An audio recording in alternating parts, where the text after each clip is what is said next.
એટલે તારી સાઈડથી હવે તું રેકોર્ડિંગ ને બધું જ કરી શકીશ.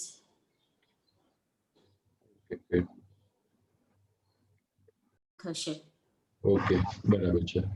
એટલે તારી સાઈડથી આઈ થિંક તે રેકોર્ડિંગ સ્ટાર્ટ કર્યું, બટ મેક ઇટ પોઝ નાઉ અને ત્યારે આપણે સ્ટાર્ટ કરીએ. અને હવે પાછું મેં પોઝ કરી દીધેલું છે. Start with. So, a very good evening, dear friends and family. And once again, I welcome you all from the platform of Let's Grow Together. And this is our 23rd program. I also wish all of you a very happy, healthy, prosperous, joyful, peaceful, and safe New Year. Friends, मैं आप सबको स्वस्थ रहे और सुरक्षित रहे, ये विशेष अभी के समय में ज्यादा देना पसंद करूंगी. हम सब जानते हैं कि अभी बहुत ही टफ और चैलेंजिंग टाइम चल रहा है और आगे जाके शायद ये ज्यादा टफ हो सकता है. की वजह से लोगों में एक भयानक डर पैदा हुआ था. आपने सुना होगा कि कभी कोई भी सिम्टम नहीं है, सिर्फ लाइक ऐसे ही कोरोना पॉजिटिव फिर भी लोग तब दाखिल हो रहे थे, अभी भी हो रहे हैं, बहुत कम हुआ है, सिर्फ एक डर के कारण. तभी मैंने एक और वीडियो बनाया हुआ था कि जो लीना जी ने बोला ऐसा डॉक्टर ना दिलनी बात मारो कोरोना ने लात, उसमें मैंने एक ओशो रजनीश का सेंटेंस यूज किया था कि જ્યારે भी कोई बीमारी कोई कभी भी महामारी फैलती है तो महामारी से ज्यादा उसका डर खतरनाक होता है. और कोई भी चीज में हमने लाइफ में ये सब फेस किया ही होगा, कोई भी चीज में किसी जो एक्चुअल जो उसका कोई भी थिंग का कॉम्प्लिकेशंस रहता है, इसकी जगह उसको डर हमें बहुत परेशान कर रहा है. और वही मैंने अपने 300 पेशेंट जो मैंने ट्रीट किए हैं उसमें मैंने डे टू डे बहुत नजदीक से ऑब्जर्व किया है. 300 पेशेंट में से मैंने एक भी पेशेंट को फिजिकली नहीं देखा है, मैंने फेस टू फेस नहीं देखा है. मैं वीडियो कंसल्टेशन करता था, उसके बाद उनके रिपोर्ट थे, उनके पैरामीटर्स थे, वो मैं व्हाट्सएप पे मंगवाता हूँ. मेरा जरूर पड़े तो मेरा स्टाफ जो कोरोना के लिए पर्टिकुलरली ट्रेंड है वो घर पे जाके वो जरूर पड़े वो इंजेक्शन वगैरह दे आते हैं. तो उसमें से जब मैं बोलता हूं कि 5 ही पेशेंट को एडमिट होने की जरूरत पड़ी और डेथ रेट सिर्फ एक ही है, तो मतलब कि मेरा एक्सपीरियंस से मैं दावे के साथ कह सकता हूं कि बराबर मॉनिटरिंग किया जाए कोरोना के लिए तो डेथ रेट हम बहुत कम ला सकते हैं. अभी जो भी मैं डिस्कस करूंगा वो कोई मेडिकल फैक्ट्स तो रहेगी, लेकिन कोई मैं आपको नॉलेज ज्यादा नहीं दे रहा हूं. नॉलेज तो और आप लोगों को सभी को बहुत है. कोरोना में लगभग 6-7 महीने में आधे डॉक्टर तो सब हो ही गए, इसमें कोई डाउट नहीं है. आपको भी अभी बिफोर कोरोना किसी को सीआरपी सीटी स्कैन कुछ मालूम ही नहीं था. Now people come with the reports, वो CBC CRP SGPT D dimer HRCT chest करा के आते, बोलते कि सर अब क्या करना है, और वो कॉमन है, वो एक्सपेक्टेड है, इसमें कोई बुराई नहीं है. But the problem is that is now जब लाइक वो अपने हाथ में डिसीजन लेना चालू कर देते हैं. डॉक्टर की पढ़ाई, यहाँ हमारे बीच डॉक्टर मनीलाल चोटलिया है, सर है, प्रकाश दोषी है. डॉक्टर की पढ़ाई इतनी इजी भी नहीं है. 10-10 साल तक जब पढ़ने के बाद एक चीज को एक माइंडसेट बनता है, और वही चीज जब लोग 2-3 महीने में अपना अप्लाई करने लगे तब वो थोड़ा वो डिस्टर्ब हो जाता है और उसकी वजह से कॉम्प्लिकेशन ज्यादा रहती है. पहले कोरोना क्या चीज है तो देखो, कोरोना में एक सिंपल बहुत यूजफुल लैंग्वेज, कोरोना एक सिंपल वायरस है, सिंपल तो नहीं बोल सकते अब, लेकिन एक वायरस है. जैसे इन्फ्लुएंजा वायरस है, जैसे डेंगू वायरस है, जैसे चिकनगुनिया वायरस है, ऐसे ही कोरोना वायरस है. ये इतना क्यों लोग कोरोना क्यों हो गया, वो इतनी भयानकता कोरोना में क्यों है? तो बेसिकली कोरोना का जो मोर्टालिटी रेट है, मतलब कि कोरोना की वजह से जो डेथ होता है वो तो कंपेयर टू अदर डिजीज लगभग सेम ही है, इतने बहुत ज्यादा नहीं है. But the thing with the corona, उसका ट्रांसमिशन, उसका स्प्रेड बहुत जल्दी से होता है. तो इसकी वजह से पूरी दुनिया, अभी तो 1 साल पूरा नहीं, पूरी दुनिया उसके जपेटे में आ गई है. कोई ऐसा बहुत कम लोग होते हैं कि इतनी जल्दी इसका स्प्रेड हो जाता है. तो उसकी वजह से कोरोना का जो फैलाव, वो जो पेंडेमिक बोलते हैं, पूरी दुनिया को जपेटे में ले लिया हुआ है. तो basically corona is a virus. वो जब भी वो और वायरस की तरह, जैसे कि रेगुलर इन्फ्लुएंजा वायरस होता है, स्वाइन फ्लू वायरस होता है, ऐसे ही जो थूक वगैरह से जो बोलते हैं उसके ड्रॉपलेट से वो स्प्रेड होता है। अभी मैं वो सब डिटेल में इसलिए नहीं जा रहा हूँ क्योंकि वो तो सब आपको मालूम है। मेरा वो है कि जो आपको मालूम है उसमें से कितना सही है और कितना गलत है वो आपको मेरा पॉइंट ऑफ व्यू से मैं समझाना चाहूंगा। हो सके मैं कहीं चीजों में मेरे कलीग डॉक्टर से थोड़ा उसका मेरा पॉइंट ऑफ व्यू अलग रहे, लेकिन ये मेरा एक्सपीरियंस है। 300 पेशेंट्स जो मैंने ट्रीट किया हुआ है उस पे से मैं आपको क्या मैंने किया था वो मैं बताना चाहता हूँ। अभी कोई भी पेशेंट जिसको क्या करना चाहिए, पहले तो कोरोना के सिम्टम्स क्या है। तो कोरोना के सिम्टम्स कुछ भी हो सकते हैं। वो फीवर हो सकता है, हेडेक हो सकता है, गले में दर्द हो सकता है, बॉडी पेन हो सकता है, नोजिया हो सकता है, वॉमिटिंग, डायरिया, वीकनेस, आप कुछ भी चीज ले लो, सिम्टम्स कोरोना का हो सकता है।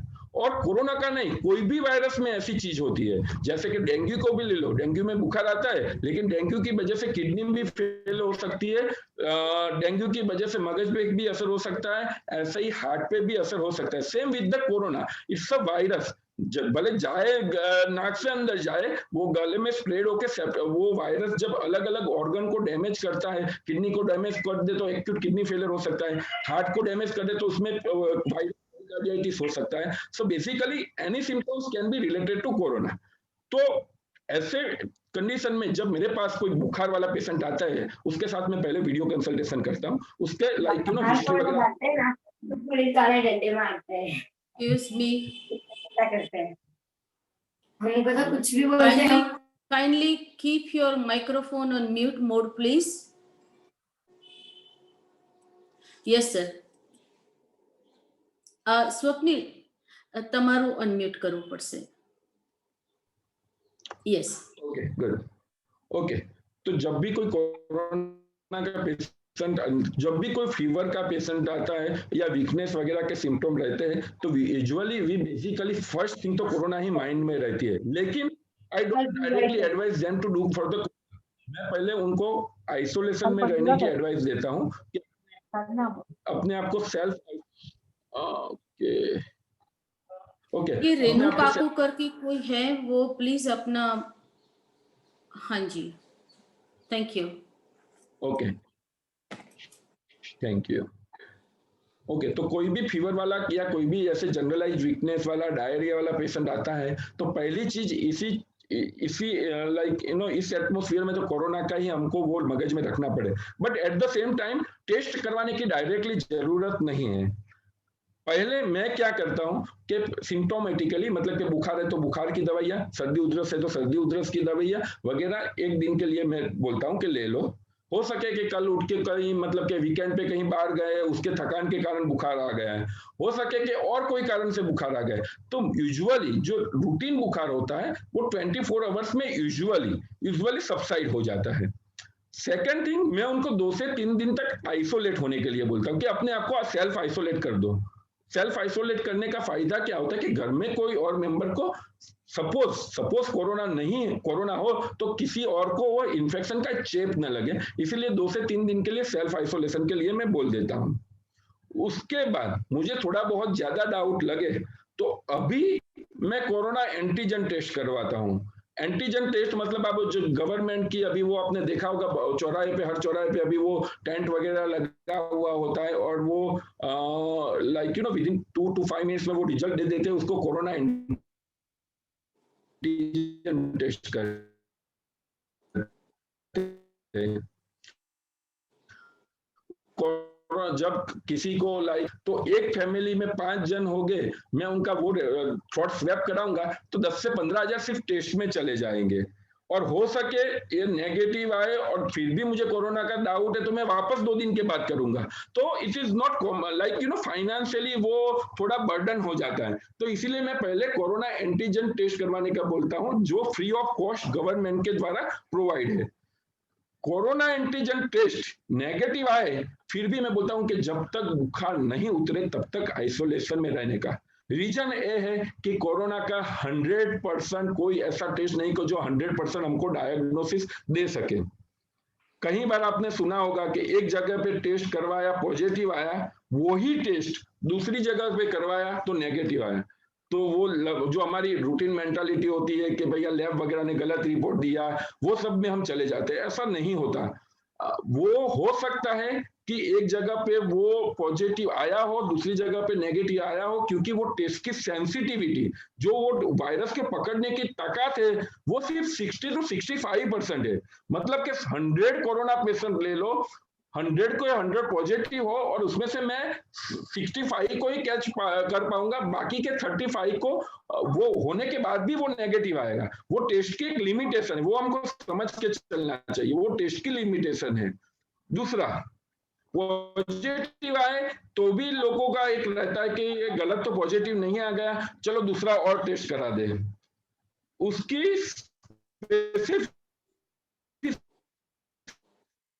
पॉजिटिव आए तो गलत होने के चांसेस बहुत कम है। मतलब कि पॉजिटिव आए तो आपको वो पॉजिटिव मान के ही चलना पड़ेगा, उसका कोई दूसरा कंफर्म करने के लिए रिपोर्ट कराने की यूजुअली जरूरत नहीं होती। तो 2 टेस्ट हुआ, एक फर्स्ट कोरोना एंटीजन टेस्ट, दूसरा होता है आरटीपीसीआर टेस्ट, जो 12-14 घंटे के बाद वो रिपोर्ट आता है। 2500 से लेकर लगभग अराउंड 2500 रुपीज की उसकी कॉस्ट रहती है। इनिशियली जब एंटीजन नहीं था तब वो हम बहुत उस तरह से करवाते थे, क्योंकि विदाउट दैट टेस्ट कोई हॉस्पिटल आपको एडमिट ही नहीं करती थी। आपका सीटी स्कैन भले ही पॉजिटिव हो, लेकिन वो टेस्ट नहीं होता था तो कोई कोरोना वाली हॉस्पिटल ही आपको एडमिट नहीं करती थी। तो प्रॉब्लम क्या होता था कि कभी कोई पेशेंट को जब हम ट्रीटमेंट करें और अचानक उसकी तबीयत बिगड़ जाए, तो हॉस्पिटल में लिए उनके कोई रास्ता नहीं होता, क्योंकि कोरोना वाली हॉस्पिटल उनको एक्सेप्ट नहीं करेगी, रूटीन हॉस्पिटल भी उसको एक्सेप्ट नहीं करेगी, क्योंकि मालूम है कोरोना, लेकिन ऑन पेपर कोरोना नहीं है। तो तब वो हम इनिशियली वो टेस्ट करवाते थे कि एक बार कंफर्म हो, हमारे पास रिपोर्ट हो, तो 10-12 दिनों में जब उनकी होम ट्रीटमेंट चल रही है तब उनको एक दाखिल होने में कोई दिक्कत नहीं आए। तो वो एक हमारा अप्रोच रहता था। दूसरा है सीटी स्कैन, HRCT चेस्ट जो बोलते हैं वो। सीटी स्कैन बहुत ही अच्छा रिपोर्ट है, बहुत ही अच्छा, more than antigen test, more than that throat swab test. उसकी सेंसिटिविटी अप टू 90% जो करेक्ट टाइम पे करवाया जाए तो। अभी दिक्कत क्या होती है, किसी को माइल्ड बुखार भी आ गया तो मैंने जैसे बोला ऐसे सभी रिपोर्ट एक साथ करवा के लाते हैं। कोरोना का एंटीजन भी आता है, थ्रोट स्वैब भी आता है और सीटी स्कैन भी आता है, और सीटी स्कैन में कुछ नहीं होता। उसका रीजन वही है कि वो जब कोरोना एक बार आपको गले में से हो जाए, नीचे, मैं बहुत सिंपल लैंग्वेज में समझा रहा हूँ क्योंकि नॉन मेडिकल है इसके लिए, तो यहाँ गले में से नीचे उतरते उतरते 3-4 दिन लग जाते हैं। मतलब कि फेफड़े के जो चेंजेस आते आते 4-5 दिन लग जाते हैं। अभी सीटी स्कैन मैंने फर्स्ट दिन करवाया, वो नॉर्मल आ सकता है, चौथे दिन करवाया पॉजिटिव आ सकता है, और यूजुअली यही होता है। तो यूजुअली हमारे अप्रोच वही रहता है कि पहले 2-3 दिन तक हम सीटी स्कैन नहीं करवाए, चौथे दिन पे करवाएं तो हमको उसकी सीवियरिटी, इंटरनल सीवियरिटी मालूम हो और उसके हिसाब से हम आगे का डिसीजन ले सके। तो बेसिकली कोरोना डायग्नोस के लिए 3 टेस्ट मैंने बोले, antigen, throat swab and HRCT chest, छाती का सीटी स्कैन। उसके अलावा जो ब्लड रिपोर्ट है वो सब कोरोना सीवियरिटी को देखने के लिए, जैसे कि आपने सुना होगा CRP, D dimer, ferritin, interleukin 6, प्रोकैल्सिटोनिन, वो सभी टेस्ट कोरोना वायरस की सीवियरिटी है, उसको कितना आपके शरीर में डैमेज कर रहा है वो, और क्या उसका फ्यूचर आउटकम हो सकता है, उसको देखने के लिए। फॉर एग्जाम्पल CRP जो है वो बहुत नॉन स्पेसिफिक मार्कर है। ऐसा नहीं है कि कोरोना का टेस्ट है, हम उसको डेंगू में भी कराते हैं, बैक्टीरियल इन्फेक्शन में भी कराते हैं, यूरिन के इन्फेक्शन में भी कराते हैं, TB में भी कराते हैं, बहुत सारी चीजों में कराते हैं। कोई भी डिजीज वो CRP को एलिवेट कर सकता है, ये इंक्रीज कर सकता है। तो हम उसका ट्रेंड चेक करते हैं, जैसे कि वो बढ़ता जाए, CRP का लेवल धीरे धीरे करके बढ़ता जाए, that means virus is damaging from inside. भले बाहर से सब कुछ नॉर्मल हो, लेकिन वो अंदर से कहीं ना कहीं आपको डैमेज कर रहा है, तो हमें उसको बहुत ध्यान रखने की जरूरत रहती है।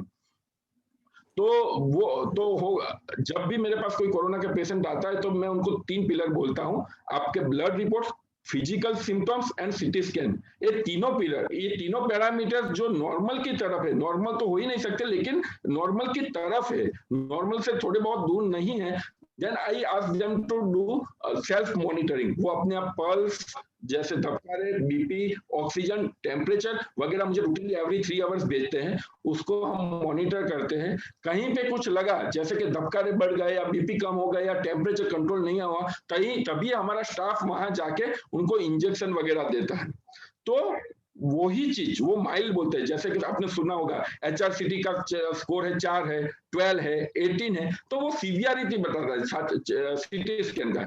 11, 12 तक we are okay with home treatment, मतलब कि चलो भाई कुछ नहीं है, बहुत नहीं दिक्कत होगी, हमको थोड़ा मॉनिटरिंग करना पड़ेगा और कुछ चीज की जरूरत नहीं है। लेकिन जैसे जैसे वो स्कोर बढ़ता जाए, ब्लड रिपोर्ट का स्कोर CRP बढ़ता जाए, HRCT का स्कोर बढ़ा हुआ है या फिजिकल सिम्टम टेम्परेचर कंट्रोल में नहीं आए, then we come into action. और एक्शन के लिए अभी कोरोना में सिर्फ 2 ही मेडिकेशन है कोरोना में अब तक प्रूवन, जो सच में हेल्प कर सकती, वो 2 ही मेडिकेशन है। एक injection remdesivir and injection steroid. Remdesivir का बहुत अच्छा रोल है।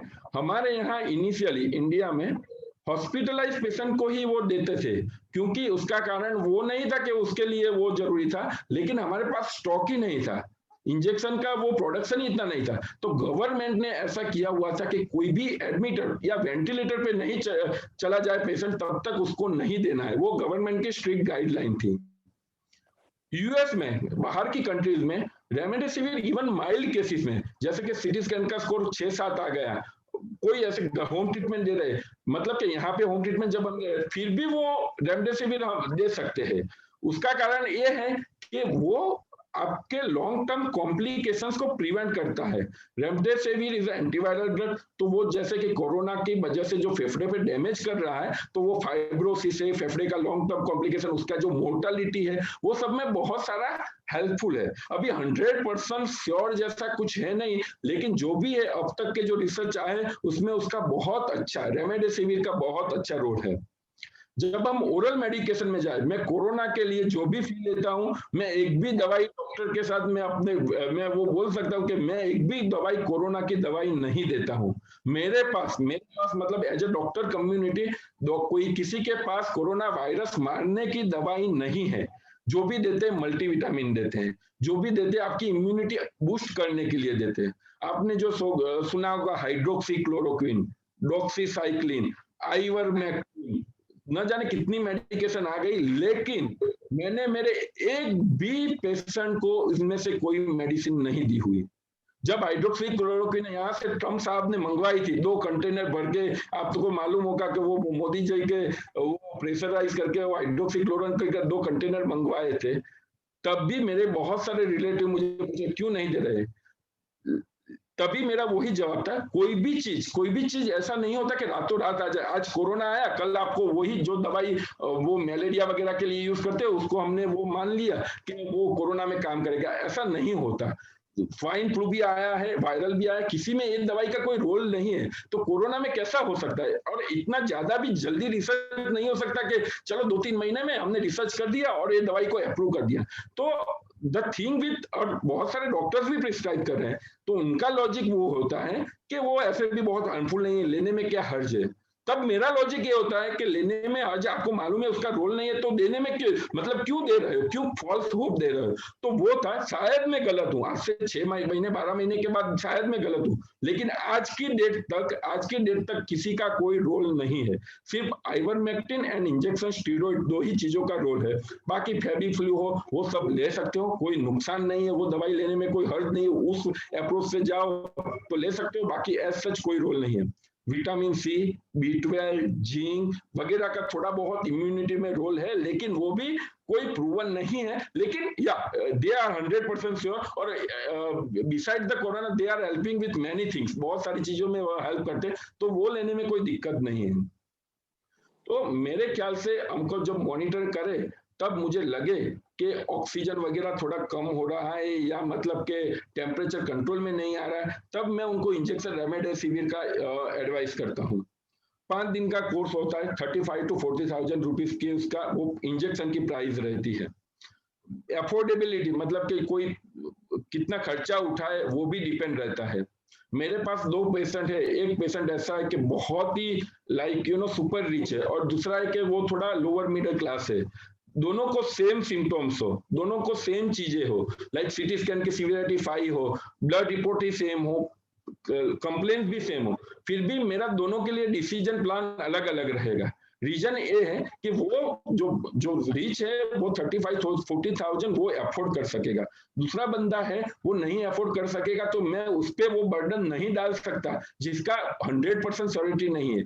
दूसरे में वो अफोर्ड कर सकता है, उसको मैं समझाता हूँ कि इसका है ले तो अच्छा है, इसका अभी तक का रोल है लो तो अच्छा है, दोनों को मैं समझाता हूँ, लेकिन उसको मैं प्रेशराइज से कर सकता हूँ कि आपके लिए जरूरी है, 35-40,000 is not a big amount for you, और आप कर सकते हो, अभी उसका एडवांटेज है। वही चीज जब मैं लोअर मिडिल क्लास को करने जाऊँ तो it will be very difficult for them, उनको बहुत सारी चीजें अभी एडजस्ट करनी पड़ती है, तो मैं उसको इतना प्रेशराइज नहीं करता। तो अगेन वही सेम ही सिम्टम्स और सही कंप्लेन हो, फिर भी मेरा अप्रोच अलग अलग रहेगा according to their financial status, उनका किस तरह का मेंटालिटी है, वो सब कितना वो स्कैर्ड है कोरोना से, वो सब चीजों के हिसाब से वो अलग अलग रहता है।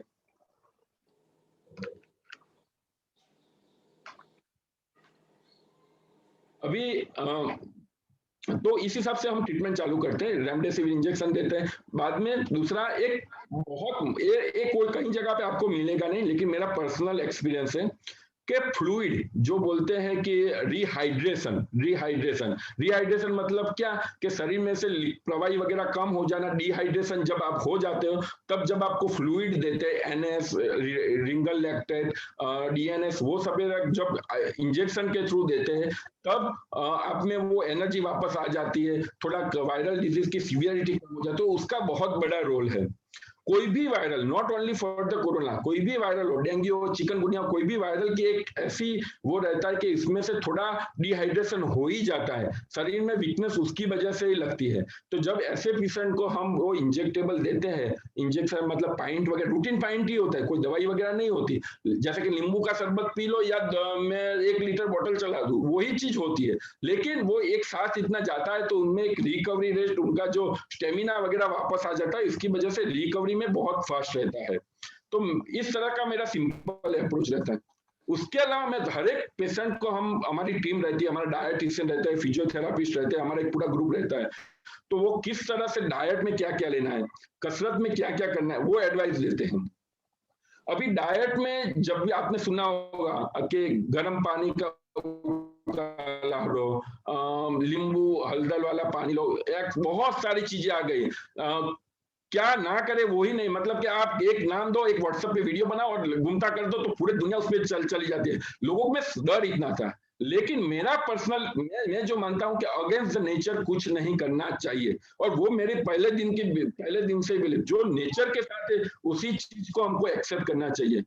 इतना गर्म पानी आप पियोगे तो आपके अंदर की जो चमड़ी का क्या हालत होगी, वो पहले आज से 4 महीने पहले जो उकाला वगैरह चला हुआ था, तब से मैं बोल रहा हूँ कि मतलब कि ऐसा थोड़े ही है कि कोई टेम्परेचर की वजह से वायरस मर गया, अब तक आया हुआ है, और आप बस अपने मन को बहलाने के लिए, अब चलो उसने बुलाया हुआ है, गर्मा गर्म पानी करके उकाला करके तज लविंग सूंठ वगैरह डाल के पी लो।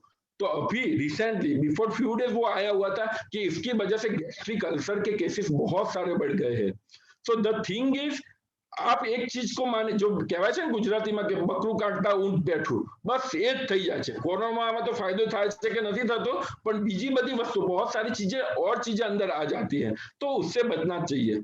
मेरा प्रैक्टिकली वो रहता है कि एक लाइट डाइट चालू करना चाहिए, रोटी सब्जी वगैरह थोड़ा कम लेना चाहिए, जिसकी वजह से पेट भरा भरा नहीं लगे।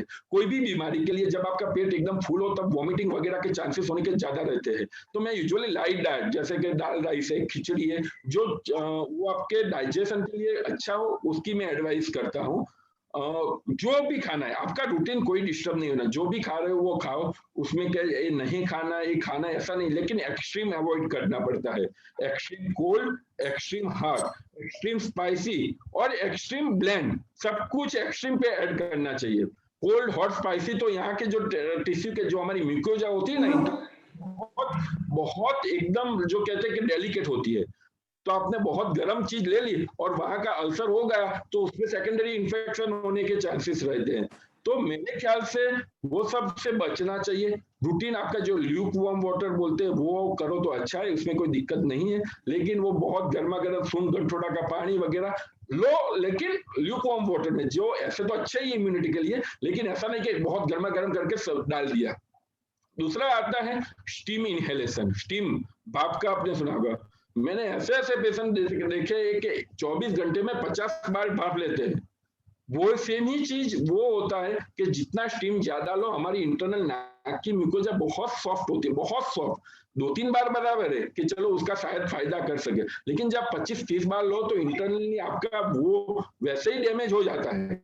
तो वो सब चीजों से हमें बचना चाहिए, और वो सब चीजें कोई डॉक्टर के गाइडेंस के अंदर करना चाहिए, क्योंकि उनको ज्यादा एक्सपीरियंस रहेगा। मतलब कि वो सब्जेक्ट जिसका सेल्फ डॉक्टर बने बजाय अपने कोई भी डॉक्टर हो, अपने जो रूटीन फिजिशियन हो, उनसे एक बार कंसल्ट करके ही आगे का करना चाहिए। तो खाने वगैरह में मैं बोलूंगा कि कोई मेरी तरफ से नहीं रहता, बस एक्सट्रीम फूड और हैवी फूड अवॉइड करना चाहिए। नींबू शरबत ज्यादा लो तो अच्छा है, वो नहीं अच्छा लगता तो हल्दी वाला दूध लो, लेकिन सब कुछ एक साथ करने की जरूरत नहीं होती। मतलब 2-3 चीज है बराबर है, जो भी आपको टेस्ट के हिसाब से, आपको कंफर्टेबल अवेलेबिलिटी के हिसाब से जो भी चीज ले वो आप ले सकते हो। दूसरा कई बार आता है कि वो जो आयुर्वेदिक मेडिसिन का तो सी आयुर्वेदिक के बारे में मालूम नहीं है, होम्योपैथिक के बारे में भी मुझे कुछ मालूम नहीं है। तो वो आता है तो मेरा क्या अप्रोच रहता है, I usually ask people to take जिसकी कोई साइड इफेक्ट नहीं होती, जो प्रूवन है, जैसे कि वो गिलोय गनवटी है, वो उसका ऐसे सालों से लोग रहे हैं, लेने में कोई हर्ज नहीं है, लेकिन उसके पीछे पागल होने की भी जरूरत नहीं है। आपको मालूम होगा बाबा रामदेव ने एक दवाई निकाली थी कोरोनिल, वो जो उन्होंने क्लेम किया था 100% corona can be cured with this medication. 100% કોરોનાના પેશન્ટ આ દવાથી સારા થઈ જશે। બહુ બધું ચાલેલું હતું એ દિવસોમાં, 2-4 દિવસોમાં તો લોકોને આ હા હા મોટી આ વસ્તુ શોધાઈ ગયું। હવે તો ઇન્ડિયાના એક આપણે અલગ સ્ટેજ ઉપર પહોંચી જઈશું। એ વખતનો મારો વિડીયો મારી લાઈફસ્ટાઈલ વેલનેસની ઉપર ચેનલ છે, એ વખતે બીજા જ દિવસે ઇન્ટરનલી આઈ વોઝ ફીલ સફોકેટેડ, મને સફોકેશન થતું હતું। એક માણસ, અને એ તો સારું છે, કંઈક સારું એવું શોધી દીધું, આપણા બધા માટે સારું છે, but he was blaming the doctors कि तमें लोग कसू करता नहीं, आप लोग कुछ भी नहीं कर रहे। देखो मैंने किस तरह से 10-15 दिन में एक दवाइयां निकाल दी। तब आई वॉज, मुझे बहुत मुझे अंदर से घुटन महसूस हो रही थी। मैंने दूसरे दिन में एक वीडियो बनाया था, बाबा रामदेव तमें डॉक्टरों ने खरेखर हरावी दीधा, तमें बहुत मोटू काम કર્યું છે। અને मैं वक्त તમે वीडियो જોશો, आप वीडियो देखेंगे तो मैंने उनको चैलेंज दिया था कि बाबा रामदेव जी, तब तक मैंने 50-60 पेशेंट ट्रीट किए हुए थे, मैंने 7 पेशेंट ट्रीट किए हुए हैं, मैंने उनको कोई दवाई नहीं दी, कोई भी दवाई नहीं दी, फिर भी अच्छे हुए हैं। तो मैं अगर क्लेम करूं कि मैं उसको आइसक्रीम दे दूं या एक पान चबाने के लिए दे दूं, और मैं क्लेम करूं कि वो 7 पेशेंट को मैंने वो आइसक्रीम या पान की वजह से ट्रीट किया हुआ और रिकवर हुए, तो मेरे से ज्यादा मूर्ख कोई नहीं होगा। तो वो उन्होंने जो केसेस लिए हुए थे वो माइल्ड केसेस थे, कोई भी वेंटिलेटर वाला केस नहीं था, वो कोई भी ऑक्सीजन ड्रॉप हुआ वाला केस नहीं था, कोई भी बीपी वाला केस नहीं था कि जिसका बीपी कम हुआ हो। उन्होंने माइल्ड केस लिए थे, और उनकी इतनी हिम्मत थी कि पूरे दुनिया में वो पूरे इंडिया में लाइव आके बोल सके डॉक्टर कुछ नहीं कर रहे, तब मैं कर रहा। तब मैंने उनको बोला था कि बाबा रामदेव जी, ऐसे आपने 10 पेशेंट, सिर्फ 10 पेशेंट भी ट्रीट कर दिए जो कॉम्प्लिकेटेड है आपकी दवाई से, आप तो 100 पेशेंट का दावा कर रहे हो, 10 पेशेंट भी ट्रीट कर दे, तो मैंने मेरा अपना स्टेथोस्कोप और अपनी डिग्री आपके चरणों में मैं डाल दूंगा। तो वो सब चीजें क्या है कि वो सब चीजें you have to कि सबसे इजी वे हम चुने। कोरोना में क्या था, 150-200 रुपए की दवाई थी, ले लो, लेने में हर्ज क्या है, वो मेंटालिटी नहीं चलती। और ऐसे भी ऑन एन एवरेज डॉक्टर्स की इमेज तो ऐसे भी खराब है, तो क्या होता है, लोगों को एक मिल जाता है कि चलो डॉक्टर कुछ नहीं कर रहे थे, एक बाबा ने ऐसा कर दिया। फॉर्चुनेटली उसके थोड़े दिन के बाद इंडियन गवर्नमेंट ने एक्शन लिया, उनको थोड़ा मतलब कि वो रोका कि भैया क्या कर रहे हो, आप अपनी भी बेइज्जती कर रहे हो, हमारी भी बेइज्जती कर रहे हो, तब अभी थोड़ा कंट्रोल में आया। लेकिन लोगों को वो समझाना बहुत कठिन काम है। तो वो सब चीजों से बचना चाहिए। और मैं एक अकेला आयुर्वेदिक होम्योपैथिक की बात नहीं कर रहा, मैं एलोपैथिक की भी बात कर रहा हूँ। मेरे पास भी कोई ऐसी दवाई नहीं है कि मैं कोरोना को मिटा सकूं। हाँ, लेकिन मेरे पास ऐसी चीज है कि जब कोरोना कॉम्प्लिकेटेड हो जाए तो मैं उसको ट्रीट कर सकूं। जब कोरोना में सेकेंडरी इन्फेक्शन हो जाए तो मैं उसको एंटीबायोटिक दे सकूं। कोरोना में जब फ्लूइड वगैरह कम हो जाए तो मैं उसको हाइड्रेशन दे सकूं। कोरोना की वजह से जो बुखार आ जाए तो उसको मैं फेब्रिनिल टेम्परेचर मतलब कि बुखार का इंजेक्शन दे सकूं। उसको नोजिया वॉमिटिंग हो जाए तो उसके लिए मैं इंजेक्शन दे सकूं। वो मेरे पास है। तो मैं तो वो एक अप्रोच के साथ चलना चाहिए। 10-12 दिन वो जो क्रिटिकल पीरियड होते हैं तो उसमें बहुत अपना मगज लड़ाए बिना कोई कोई जो भी आपका ट्रस्टेड डॉक्टर है, जो भी आप जिसको आप ट्रस्ट करते हो, उसका एक उसका पॉइंट ऑफ व्यू लेना चाहिए, उसकी एडवाइस लेनी चाहिए।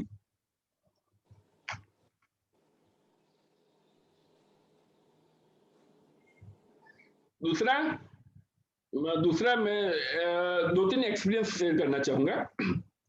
मेरे 2 पेशेंट है, लास्ट 10 दिनों की बात है लीना जी, लास्ट 10 दिन में है अभी तो। और बहुत शायद आप भी जानती होंगे, नाम नहीं बता रहा हूँ, लेकिन लास्ट 10 दिनों में मेरे 2 पेशेंट ऐसे हैं जिसके कोरोना की वजह से they got expired, they died. अभी वो दोनों पेशेंट, पहले मैं कह देता हूँ कि वो super rich, whenever they went they go for the trip, they don't take any hotel less than 20,000 rupees per day. 20,000 रुपये वाली से बिना वो होटल ही चूज नहीं करते, लाइक सुपर डुपर डिश। तो एक फाइनेंशियल फैक्टर पहले चला जाता है। दूसरा, वो लोग educated, very well educated, it's not like that कि वो गांव के लोग थे, गंवार लोग थे, बहुत एजुकेटेड थे, कोरोना के बारे में सब कुछ मालूम था। दोनों का मैंने फर्स्ट कंसल्टेशन किया। फर्स्ट कंसल्टेशन से जैसे हम बात कर रहे हैं, ऐसे मैं वीडियो में उनकी जो तकलीफें वगैरह सुनता हूँ, क्या हो रहा है क्या नहीं है, वो सब कुछ मांगा। और बाद में आई एडवाइस कि भैया आपकी एज है, आपको डायबिटीज है, आपको बीपी, आप हृदय की बीमारी है, I think you have to you have to go for the monitoring thing. मतलब कि स्टाफ की जरूरत है लेकिन मॉनिटर करना पड़े। तो मुझे पूछा क्या मॉनिटर करना है, मैंने बोला टेम्परेचर मॉनिटर करना है, पल्स मॉनिटर करना है, बीपी मॉनिटर करना है, ऑक्सीजन मॉनिटर करना है।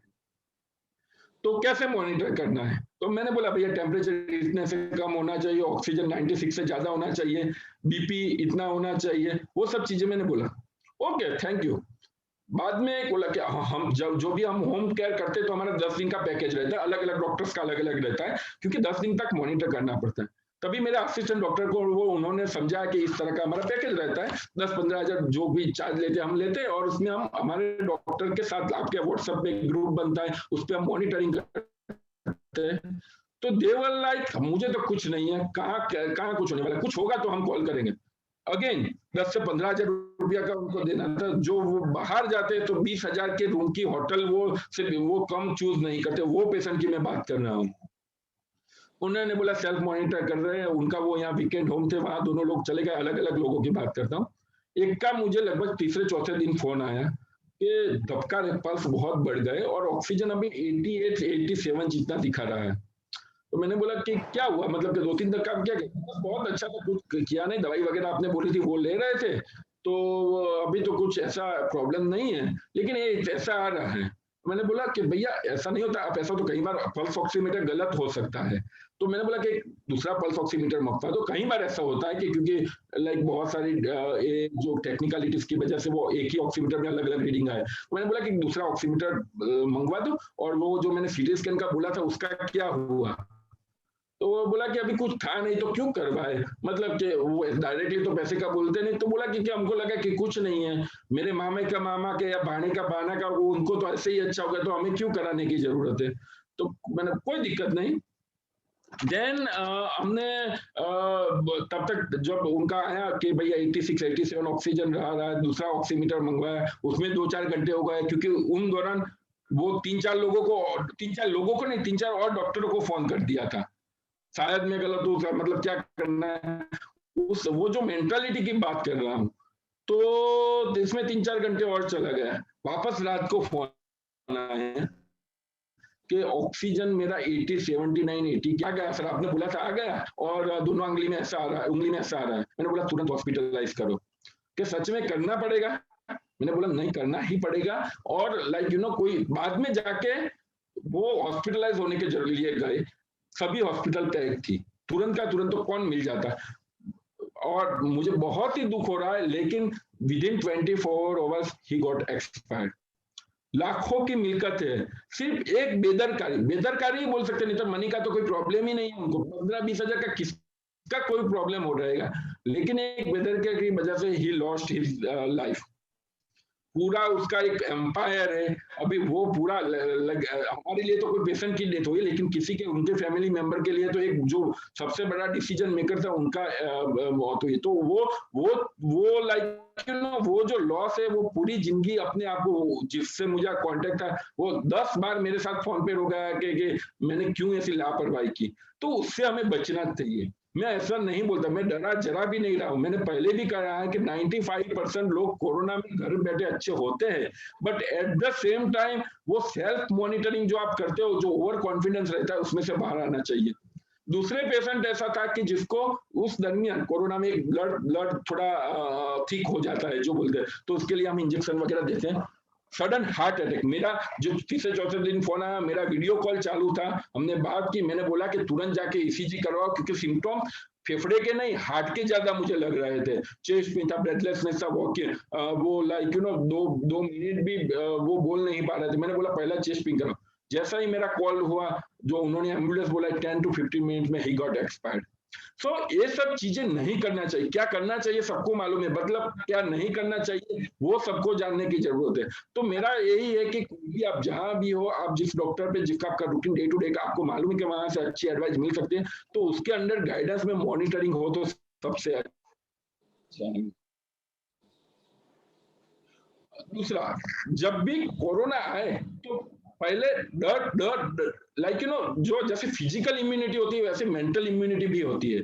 मैंने एक एक्सट्रीम की बात की जो बहुत लाइक कोरोना को कुछ कर लाइक वो अपने को डिजीज नहीं मानते। दूसरा एक्सट्रीम ऐसा भी होता है कि वो कोरोना से इतना डर जाता है कि लाइक और सभी बीमारियां आ जाती है। मेरा एक पेशेंट था, जब कोरोना में फर्स्ट लॉकडाउन हुआ था, 2 महीने के बाद मुझे दिखाने आया, कुछ भी रोग नहीं है, उसका लगभग 18 किलो वजन कम हुआ था, 18 kg, ही वाज अराउंड 90 और समथिंग, और 18 किलो सिर्फ कोरोना के डर के बारे में।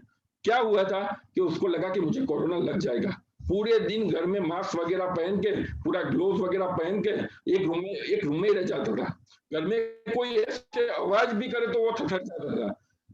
काम धंधा वगैरह सब कुछ बंद करके घर पे बैठ गया था। बार बार दिन में मुझे उसने बताया कि ये पीता हूँ, सुबह में ये पीता हूँ, हर 10-15 मिनट में उकाला, नारियल पानी, लाइक मिल्क, हल्दी वाला मिल्क, हर 15 मिनट में। बाद में मुझे पूछा कि अभी क्या पीना चाहिए, मैंने बोला कि किसी का खून नहीं पीना चाहिए और सब कुछ आप पी सकते हो। मतलब उसकी वाइफ परेशान हो गई थी कि भैया उसको तुम क्या कर रहे हो तुम। तो वो एक्सट्रीम में से भी बचना चाहिए उसको। Like corona is a part of life. अभी वो कब जाएगा, कैसे जाएगा, किसी को कोई मालूम नहीं। जो भी कोई क्लेम कर रहा है वो एक लाइक जस्ट वो जो भी कुछ कर रहा है वो सिर्फ एक लाइक वो मान के चल रहा है। ऐसा कोई डेट नहीं है कि इस दिन को कोरोना जाएगा। हो सके 2-4 साल भी रह जाए, हो सके 6 महीने में भी चला जाए, but it is the part of life. तो इसकी वजह से हम अपनी जिंदगी को रोक नहीं सकते। जिंदगी को तो चलना पड़ेगा। हम लॉकडाउन में 10-15 दिन 20 दिन में हमारी हालत क्या हुई थी आप सबको मालूम है। मेंटली सभी लोग इतना, और मेंटली, फिजिकली, इकोनॉमिकली सभी तरीके से कैसे चलेगा। हम लोग लाइक जो मतलब कि पैसे का भी, कहीं लोगों की जॉब चली गई है, कहीं लोगों को तो डे टू डे नहीं कमाते तो वो खाएंगे क्या। तो उसको पार्ट ऑफ लाइफ करना चाहिए। Lockdown was at that time, जब भी आया था तब ठीक था, लेकिन अभी लॉकडाउन भी वो प्रैक्टिकल है ही नहीं जिस तरह से स्प्रेड हो गया है। तो मेरे ख्याल से एक हर्ड इम्यूनिटी जो आपने सुना होगा, या कई बहुत सारी चीजें हम नेचर जो हमारी समझ के बाहर है, साइंस के बाहर है, कुदरत के लाइक बहुत सारी ऐसी बीमारी आके चली गई, ऐसे शायद ये चली जाए या हर्ड इम्यूनिटी आ जाए। उसके अलावा मेरे सामने और कोई इतना रास्ता नहीं लग रहा है। दूसरा, अभी बहुत सारी चीजें वैक्सीन के बारे में आ रहा है। वैक्सीन का क्या होगा, अभी फाइजर ने आपने मालूम हुआ कि चलो 95% इफेक्टिव वैक्सीन हो गया है। मैंने अकेले बाबा रामदेव के बारे में नहीं बोल रहा हूँ, मैं अभी अपने एलोपैथिक के बारे में ही बोल रहा हूँ। फाइजर ने बोला 95% आ गया, दूसरे दिन दूसरी तीसरी कंपनी ने बोला कि हमने भी ऐसी वैक्सीन इन्वेंट कर दी है कि 95% लोगों को अच्छा हो जाएगा। 15 अगस्त के थोड़े दिनों के पहले गवर्नमेंट ऑफ इंडिया ने डिक्लेयर किया था 15 अगस्त को हम इन्वेंट करेंगे कि हमने एक वैक्सीन रख दी हो। जर्मनी में भी हो गया, रशिया में भी हो गया, चाइना में भी हो गया। वैक्सीन के बारे में एक बात आपको समझ लेना चाहिए, this is not that easy. कोई भी चीज, कोई भी इन्वेंशन की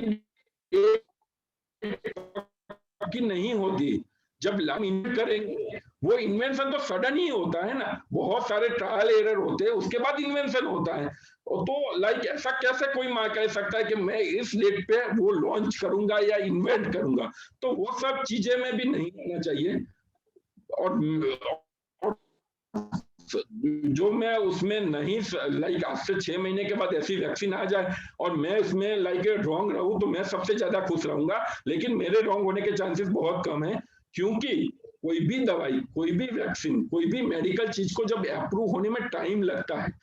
हमें कितनी भी जल्दी हो, दादा को कितनी भी जल्दी हो कि पोता 2-3 महीने में आ जाए और अपनी गद्दी संभाल ले, लेकिन हो नहीं सकता। 9 महीने तो लगेंगे ही लगेंगे, ये नेचुरल प्रोसेस है। ऐसी तरह वैक्सीन में टाइम लगता ही लगता है। आज के दिन भी वैक्सीन आ जाए तो 6 से 8 महीना, 12 महीना तक उनकी साइड इफेक्ट स्टडी करना पड़ता है, उसके फिजिक्स ट्रायल होते हैं।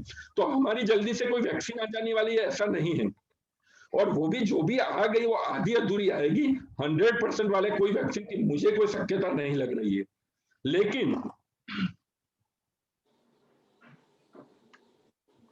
लेकिन उसके अलावा दूसरी वैक्सीन भी है, जैसे कि आपने इन्फ्लुएंजा वैक्सीन का नाम सुना होगा। हर साल वो जो दी जाते हैं फ्लू शॉट जिसको बोलते हैं, न्यूमोकोकल वैक्सीन, वो सब चीजें वैक्सीन अभी के कंडीशन में बहुत हेल्प करती है। कैसे?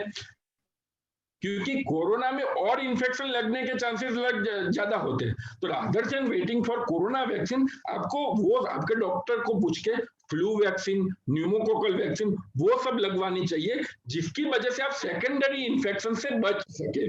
तो मेरा पर्सनली मानना ऐसा है कि वैक्सीन का हर दूसरे दिन ओके न्यूज़पेपर खोल के चलो भैया वैक्सीन आ गई है, अभी सब कुछ अच्छा हो गया, वो मेंटालिटी से हमको बाहर आना चाहिए। ऐसा प्रैक्टिकली पॉसिबल ही नहीं है। हो जाए तो सबसे अच्छा, like I will be the most happiest person, but I think it is not possible कि ऐसे 2-4 महीने में सबने वैक्सीन ले लिया और हो recover. This is not possible. उसकी जगह पे अपने डॉक्टर को कंसल्ट करके एक flu vaccine, again influenza vaccine जो बोलते हैं वो, और न्यूमोकोकल वैक्सीन, वो 2 वैक्सीन करवा लो तो वो ज्यादा अच्छा रहेगा। तीसरा,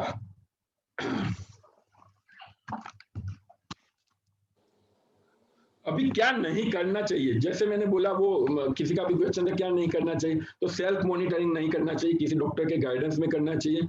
ऐसे ही दवाइयां लेते नहीं रहना चाहिए, अगेन किसी के गाइडेंस में लेना चाहिए। कब दाखिल होना है वो आपको और आपके डॉक्टर को, दोनों को मालूम होना चाहिए। कई बार ऐसा होता है कि रूटीन प्रैक्टिशनर है जो मतलब के जिसके पास डॉक्टर की डिग्री भी नहीं है, वो लोग पूरा लिस्ट रख के भेज देते हैं, जिंकोविया, लिम्सी, B12, डायमिनिक डिसे, जिसकी कोई जरूरत ही नहीं है। एजिथ्रोमाइसिन 3-4 की एंटीबायोटिक होती है। दीज आर जस्ट वो सभी जगह से बचना चाहते हैं। एज ए डॉक्टर मेरा काम क्या है कि दवाई ज्यादा देना नहीं है, दवाई कौन सी कम करना है वो मेरा काम है। मैं एक साथ 2500 दवाई दे दूं तो उसका कोई मेरा रोल ही नहीं, तो मेरा जजमेंट क्या रहा, तो कौन सी दवाई नहीं लेनी है। जैसे कि एंटीबायोटिक है, वो बैक्टीरिया के लिए होती है, वो वायरस के लिए होती ही नहीं। तो आप ऐसे गुडसेप सीवी या सिफोडॉक्सिम वगैरह आप दे दो तो उसका कोई रोल ही नहीं है। ऊपर से वो थोड़े नुकसानकारक हो जाती है। ऐसे ही स्टीरॉयड का होता है, ओरल स्टीरॉयड देते हैं कोरोना में, तो वो स्टीरॉयड का अकॉर्डिंग टू गाइडलाइन वो इंजेक्शन का ही रोल है। जब आपका SpO2 ड्रॉप हो जाए तब, ओरल स्टीरॉयड का कोई रोल ही नहीं है। तीसरा है कि इकोस्प्रिन जो ब्लड थिनर है, तो इकोस्प्रिन का भी सच कोई, इफ एवरीथिंग इज ओके, तो उसका कोई रोल ही नहीं है। जो आपका डी डाइमर बढ़े तो हिपेरिन इंजेक्शन का रोल है और ये इसके जैसी दवाई का रोल है, इकोस्प्रिन का कोई रोल ही नहीं है। तो वो सब चीजें आपको बहुत ध्यान में रखनी पड़ती है। वो आपको डिसाइड होने आपको डिसीजन में लेने से पहले आपको डॉक्टर से कंसल्ट करके उनके गाइडेंस में करना चाहिए। बोलो लीना जी, अभी आपका कोई मतलब कि मैं अभी बोलूंगा, आपका क्या इसमें और कोई क्वेश्चन आया हो कि कुछ को आंसर देना हो? ऑलमोस्ट ऑलमोस्ट काफी सारा आपने कवर कर दिया स्वप्निल जी। और या ओपन फोरम करते हैं क्वेश्चन आंसर के लिए। और एक क्वेश्चन आया था डॉक्टर नितिन दोषी का यूएस से। नितिन जी अगर आप ये पूछ लेते, let me check it out. How to increase the immunity and how it is important. Okay, increasing immunity दो तारीख में हर टाइम बोलता है कि physical and mental immunity. Immunity मतलब फिजिकल इम्यूनिटी अकेला नहीं रहता, मेंटल इम्यूनिटी भी रहती ही है। वो यूएसए से है, मैं भी यूएस में रहा हूँ, तब हमको मालूम है। मैं बहुत सिंपल लैंग्वेज में इसलिए समझा रहा हूँ कि लोग इजीली समझ जाए कि जब भी यूएस वो भी वाले डॉक्टर हैं और लाइफस्टाइल मैनेजमेंट चलाते हैं उधर। वेरी गुड, वेरी नहीं, मैं हाँ बात नहीं कर रहा, और ऑडियंस से उनकी बात कर रहा हूँ। जी। तो मैं मेरा था कि जो फिजिकल इम्यूनिटी और मेंटल इम्यूनिटी, आपने अभी तक देखा होगा जो भी लोग यूएस से आते हैं, जो वहां सालों से रहते हैं, वो अपने लिक्विड पानी की बोतल, वो बिस्लेरी वगैरह साथ में रख के फिरते हैं। क्यों? अगेन यही चीज, इम्यूनिटी। क्योंकि वो उन को वो फेस करने का, हमने जो डे टू डे लाइफ में यहाँ बहुत सारे इन्फेक्शन वगैरह झेले हुए हैं, वो उनको झेलने का, क्योंकि वहां का पॉल्यूशन फ्री है, वहां कुछ लाइक एयर इतनी अच्छी है, उनका जो पानी वगैरह, इतना पानी खाने का वगैरह लाइक प्योरिफाइड है, मतलब वो चीज उनको कभी फेस ही नहीं की, तो उनकी इम्यूनिटी ऐसे कम है वो सब चीजें में। हम लोग तो उसमें ही बड़े हुए हैं, तो हमको कोई भी वो चीज असर नहीं करती। तो basic concept of the immunity is आपकी बॉडी इतनी मजबूत हो कि वो सब चीजों से आपका अंदर का वो बाहर आ सके। तो बेसिकली इम्यूनिटी बूस्टअप करने के लिए तो वो चीज है कि लाइक जो कंट्री वाइज इम्यूनिटी की डेफिनेशन अलग हो जाती है। यूएसए में वो लोग यहाँ क्योंकि यहाँ वो हो जाता है क्योंकि उनकी इम्यूनिटी कम होती है, बट ऑन एन एवरेज अभी तक मल्टीविटामिन जो बोलते हैं, B12 है, जिंक है, विटामिन सी है, वो सब चीजें इम्यूनिटी थोड़ा बढ़ाती है, वो भी इम्यूनिटी बढ़ाती है, कोरोना को नहीं मारती है। तो वो चीज देख सकते हैं। इसके अलावा आयुर्वेदिक में भी जो गिलो घनवटी है, वो सब का रोल अच्छा है, प्रूवन एज सच कोई, क्योंकि वो इतने सारे ट्रायल में से आयुर्वेदिक मेडिसिन जाती नहीं, तो उसका as an average, on an average उसका कोई प्रूवन डेटा नहीं होता। लेकिन जो सालों से हम देख रहे हैं कि भैया चलो हल्दी अच्छी है, गिलोय घनवटी अच्छी है, तो वो सब, और उसमें सब गिलोय घनवटी ऐसे भी अच्छी है, तो वो लेने में कोई दिक्कत नहीं, तो वो सब चीजें ले सकते हो। लेकिन इम्यूनिटी के नाम के जो दवाइयाँ आती है, लाइक बहुत सारी लोगों और बहुत कॉस्टली दवाइयाँ आती है, वो सबसे मेरे ख्याल से बचना चाहिए। आप विटामिन सी की, लिमसी की जो 2 टैबलेट लो, उसके अलावा आप 2 ग्लास नींबू का शरबत ले लो, तो वही चीज रहेगी। आप जितना ज्यादा लोगे इतनी इम्यूनिटी बढ़ेगी, ऐसा कभी नहीं होता। हमारी शरीर की कैपेसिटी होती है कि एक अमाउंट तक एब्जॉर्ब करेगा, बाकी का वो निकल ही जाएगा। आप जैसे कि 500 ही रहेगा, और वो 500 मिलीग्राम आप 2 या 3 बोतल नींबू का शरबत लोगे तो फिर भी आ जाएगा। तो वो से चलना चाहिए मेरे ख्याल से। नींबू शरबत, हल्दी, दूध, गिलोय घनवटी, vitamin C, B12, D3, zinc, वो सब इम्यूनिटी के लिए अच्छा हो सकता है। फ्रेश फ्रूट्स का क्या रोल है और कौन से लेने चाहिए? Again same thing, immunity fresh food आपको मालूम ही है, जो एप्पल, सफरजन वगैरह है, विटामिन सी, लाइक जो संतरे वगैरह है, जो मतलब खट्टे होते हैं फूड, वो सब में लेने में से विटामिन सी वगैरह मिलता है। तो वो सब चीजें, कोई भी फ्रेश फूड सीजन के हिसाब से अपने यहाँ जो अवेलेबल हो, बाहर से लाया नहीं, जो अपने आजू बाजू में अवेलेबल हो, प्रोडक्शन हो, कोई भी फ्रूट लेने में दिक्कत नहीं है। सभी में से कुछ ना कुछ तो मिलता है, किसी में से जिंक मिलता है, किसी में से B12 मिलता है, किसी में से सी मिलता है, वो सभी में से कितना कुछ मिलता ही है। तो fresh fruit and fresh vegetables are very good. ऐसे भी अगेन कोरोना के बारे में बात ही नहीं करना, मैं जनरल इन जनरल बात कर रहा हूँ, क्योंकि ऐसा नहीं कि वो कोरोना में मदद करेगा और वो सादे इन्फ्लुएंजा में मदद नहीं करेगा, वो दोनों चीजों में मदद करेगा। तो ऐसे ऑन एन एवरेज हमारी डे टू डे प्रैक्टिस में भी वो उसका बहुत अच्छा रोल है। कोरोना में हाँ, क्योंकि इम्यूनिटी का ज्यादा रोल है, तो वो हम चीजों में अभी ज्यादा ध्यान दे रहे हैं। लेकिन वो कोई भी फ्रेश फ्रूट आपके आजू बाजू में हो सके, एप्पल हो कि ऑरेंज वगैरह हो, वो सब चीजें आप ले सकते हैं। यानी सिट्रिक फ्रूट्स सभी लेने चाहिए जिसमें और मैंने ये सुना था कि ये कोरोना जो है 2024 तक रहने वाला है और ऐसे बहुत सारे वायरसेस पाइपलाइन में है।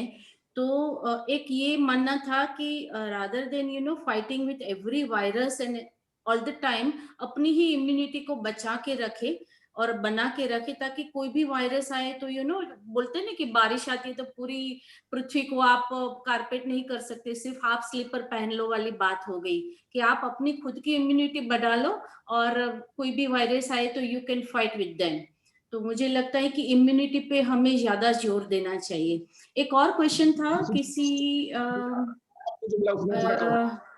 जय नासित ने पूछा है कि when to take paracetamol as it is given during fever, how can it be identified during this crisis as there is a side effect on body also? Paracetamol कब लेनी चाहिए और कोरोना में इसके साइड इफेक्ट्स क्या है, शायद ऐसा ही कुछ पूछना चाह रहे हैं। ओके पहले मैंने आपका जो आगे बोला उसका मैं थोड़ा आंसर करूंगा। बहुत सारे डिजीज पाइपलाइन में है, 2024 तक रहने वाला है, वो सब चीजें हम्बग है।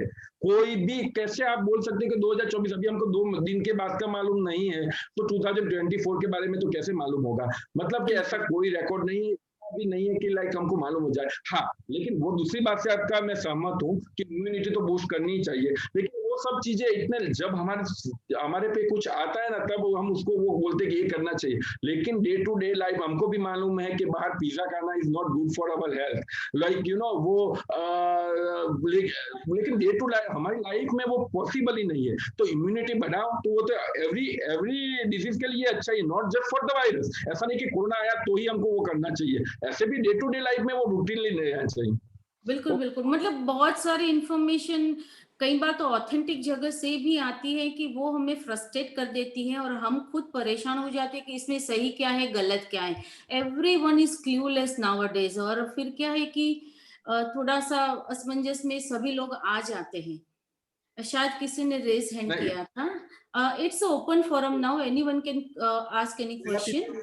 पैरासीटामोल के बारे में आपका क्वेश्चन लगा कि उनका जो पैरासीटामोल के बारे में था, पैरासीटामोल ऐसा वो कोरोना के लिए नहीं है, वो पीसीएम मतलब कि फीवर को कंट्रोल करने के लिए वो बहुत कंपेयर टू अदर मेडिकेशन जैसे कि डाइक्लोफेनाक होता है, ब्रूफेन होता है, उसके से ज्यादा बहुत सेफ है। अभी सभी दवाई के थोड़ी बहुत साइड इफेक्ट रहती है, हमें प्रोज और कॉन्स देख के चलना चाहिए। जब बुखार आपका बहुत ज्यादा बढ़ जाए तब वो जो मगज या और शरीर के ऑर्गन को डैमेज करता है उससे तो कम ही साइड इफेक्ट है पीसीएम की।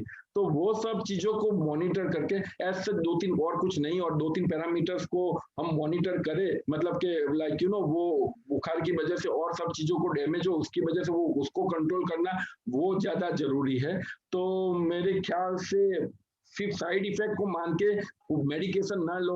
वो तो जैसे कि मैं बोलता हूँ कि हम वो गिरने के एक्सीडेंट के डर से हम ड्राइविंग करना ही छोड़ दे तो इट्स नॉट पॉसिबल। मतलब जो रूटीन करना है वो तो करना ही पड़ेगा। हर एक चीज का प्रोज एंड कॉन्स होता है, हम जो डिसाइड करते हैं वो प्रोज वर्सेस कॉन को, जितना एडवांटेज वर्सेस डिसएडवांटेज को एक तराजू में तोल के करते हैं, तोल के ही चलना पड़ता है। बिल्कुल सही है, बिल्कुल सही। नितिन दोषी जी कुछ पूछना चाह रहे हैं शायद आपसे। Sapna ji, very much thankful to you. You give very good information from your experience, and it's wonderful, and I appreciate. Thank you. Thank you so much, sir. Thank you. Thank you. One more, I want to think if you can remind you give me very good idea what not to do. So if you can remind what not to do again, it will be helpful. What not to do, that important. And second, if you have some experience or something about the intermittent fasting, like intermittent fasting means 6 hours, 8 hours, 10 hours, something. If you have something, some thoughts or something about that, that you can for the whole the group. Yeah, if it is related to corona, intermittent fasting is related, then yeah, you go ahead. Actually, for any disease, not according to my experience or my for like we talk like sustainable immunity is for anything. For yes. Like yes, Swapnil. I understand your question.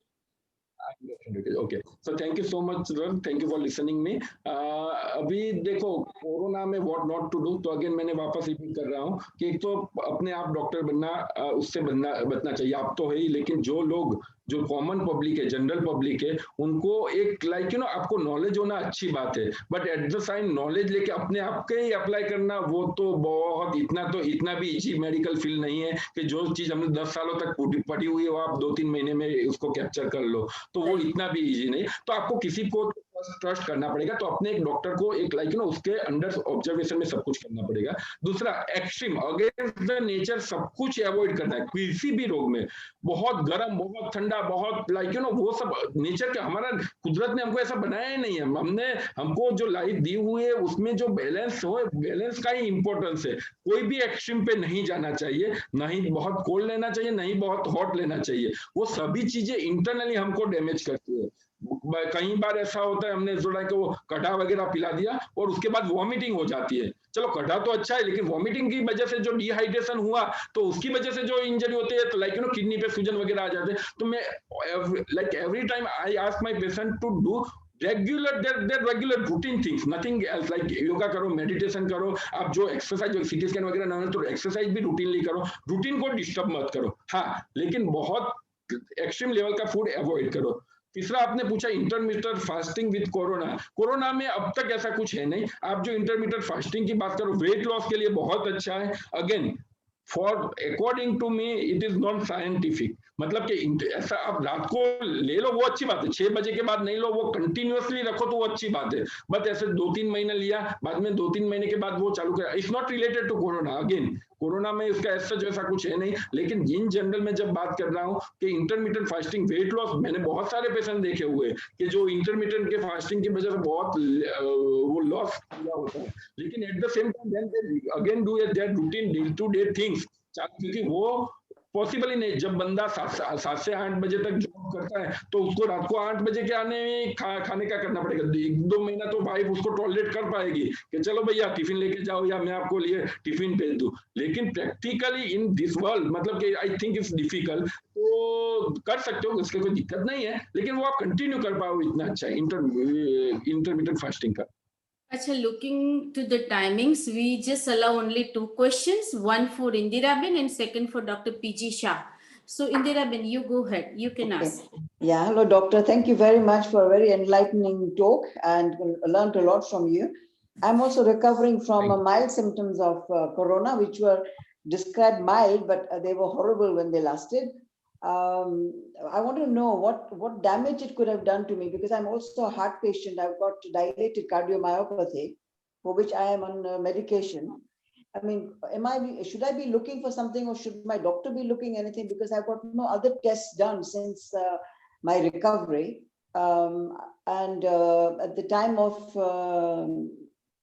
the infection, I just had the test to confirm that it was coronavirus. But other than that, nothing. My blood pressure had gone down quite low, but that was the first sign. But could the corona have done any damage to me that I should be looking out for, or do some tests when our lockdown is lifted? Because currently we are in lockdown at the moment. Okay. He's from London, so it's a lockdown there. Yeah. Okay. એટલે આપણે એકલા India વાળા નહીં, ત્યાં બી બધા લોકો એટલું જ ખબરતા છે. Yeah.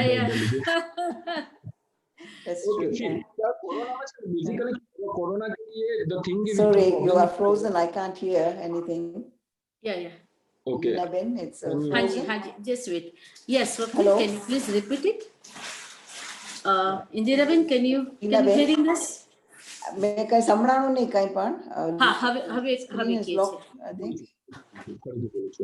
કોરોનામાં પ્રોબ્લેમ એ છે કે એ જ્યારે જે કોરોના વાયરસ છે જે તમારા શરીરને, yeah, can you hear me?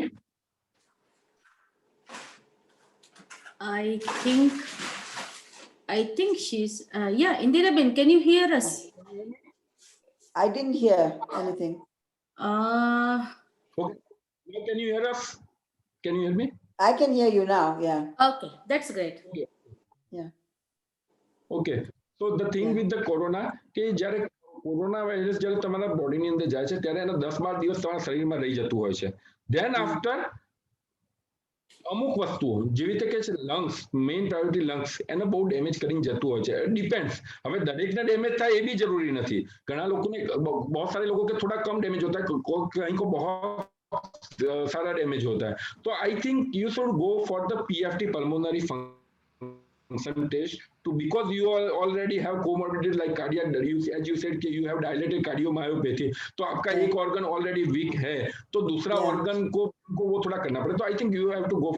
दूसरा, चेस्ट फिजियोथेरापी का बहुत अच्छा रोल है कोई भी चीज में. जब आपका एक स्ट्रॉम चला जाए तब उसके बाद को रिकवरी को आपके जो भी है उसको इंटेंसिफाई करना चाहिए. तो आई थिंक चेस्ट फिजियोथेरापी का बहुत अच्छा रोल है. और सिंपल उसका बताओ तो आप जो बलून इन्फ्लेट डिफ्लेट करते हैं, लाइक यू नो, कोई फिजियोथेरापिस्ट के गाइडेंस में करो तो सबसे अच्छा है, लेकिन आप बलून को इन्फ्लेट डिफ्लेट कर सकते हो. उसका 3 बॉक्स पायरोमेट्री आता है, वो थोड़े दिन तक ले सकते हो, तो उससे आपके फेफड़े मजबूत होंगे.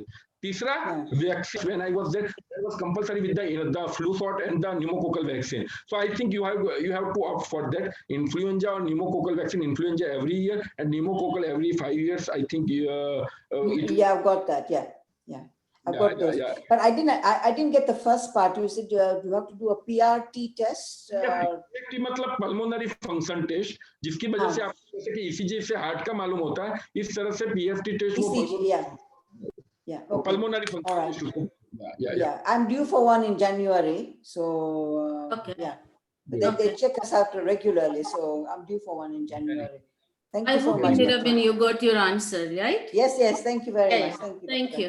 Dr. Pijisha, I can't see you, but you can ask the question. You raised the hand, I guess. Dr. Pijisha, are you there?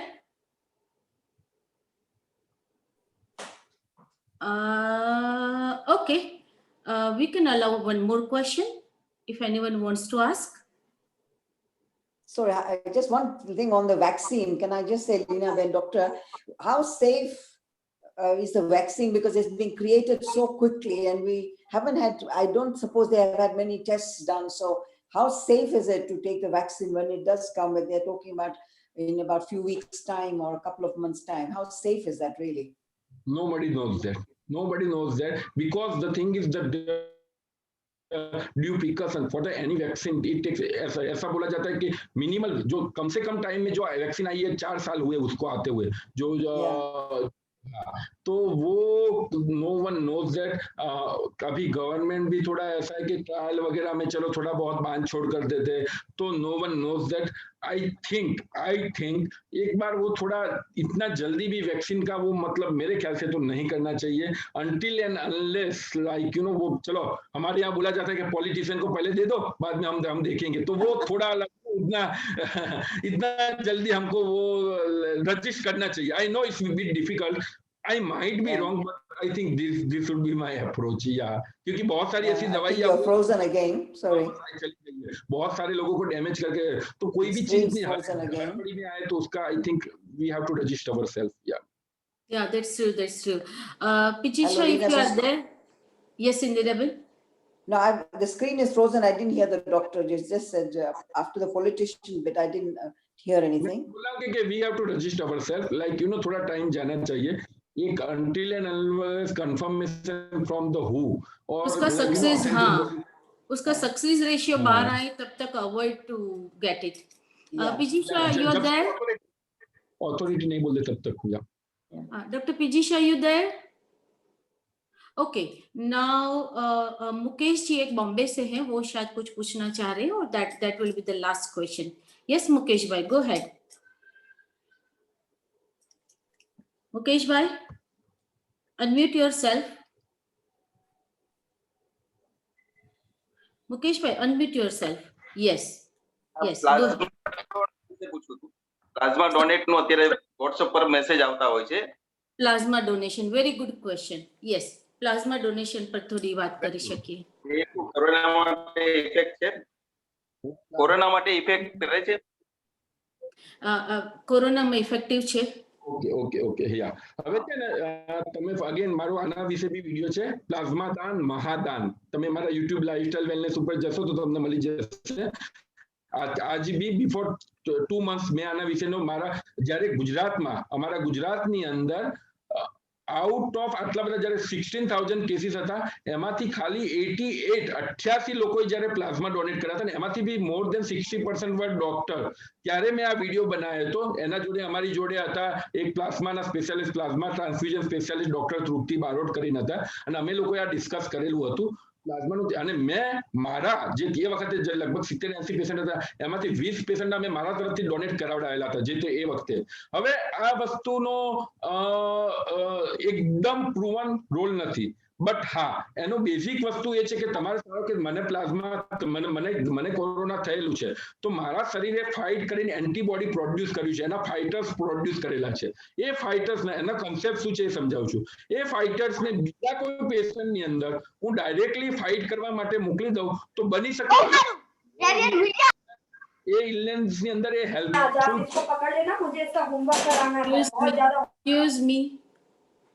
Excuse me, kindly mute yourself, please. So basically plasma donation માં એ જ concept છે કે મારા શરીરના fighters બીજાના શરીરની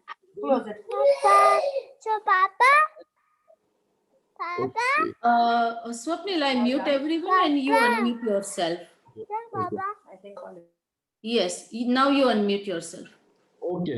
સો મારા શરીરના ફાઇટર્સને બીજા કોઈ પેશન્ટને ફાઇટ કરી શકે.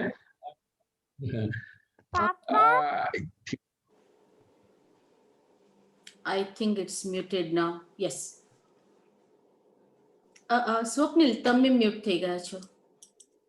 Yes. ઓકે. તો બેઝિકલી મારા શરીરના ફાઇટર્સ બીજાના શરીરમાં અંદર જાય અને એના જોડે ફાઇટ કરીને કોરોનાને કરી શકે.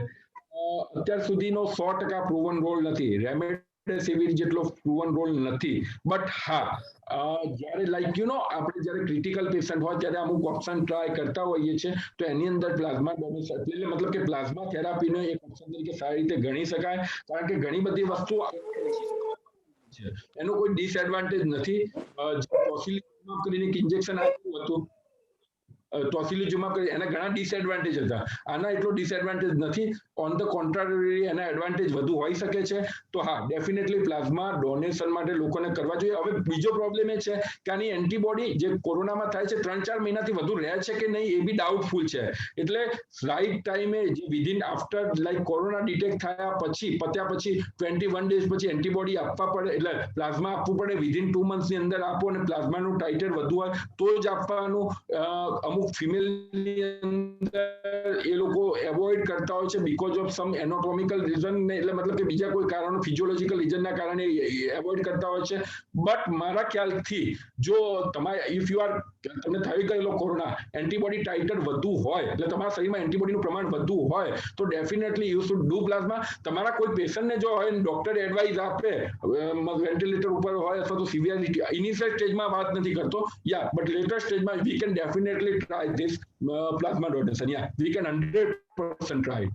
Yeah. Oh, a very good answer. I guess plasma point એક થોડો ડિસ્કસ કરવાનો રહી ગયો હતો અને બહુ જ સારું તમે એમાં જવાબ આપ્યો. So friends, before I sum up and conclude the session, I must from my side and from your side too, we really salute and show our gratitude to all the doctors, corona warriors, paramedical staff, nursing staff, medical assistants, police force, and all the pharma related corona warriors who has worked behind the curtain. So doctor, we salute you and we are really showing our gratitude towards your society. Thank you so very much everyone. We are concluding the session and next Saturday I will just float the message in a day or two. અને સ્વપ્નિલ ભાઈ તમે please તમારા યુટ્યુબના link, Facebook page અને તમારું visiting card એ મને મોકલી આપો તો હું અમારા ગ્રુપ પર મેસેજ ફ્લોટ કરી શકું. Thank you very much everyone. Take care, be safe, stay strong. Thank you so much. Thank you so much. Thank you. Thank you. Thank you, Swapnil, Dr. Swapnil. We are highly obliged with your knowledge and your presence and your words. Thank you so very much. God bless you. Thank you. So much for listening. Thank you, everyone. Thank you very much. Thank you.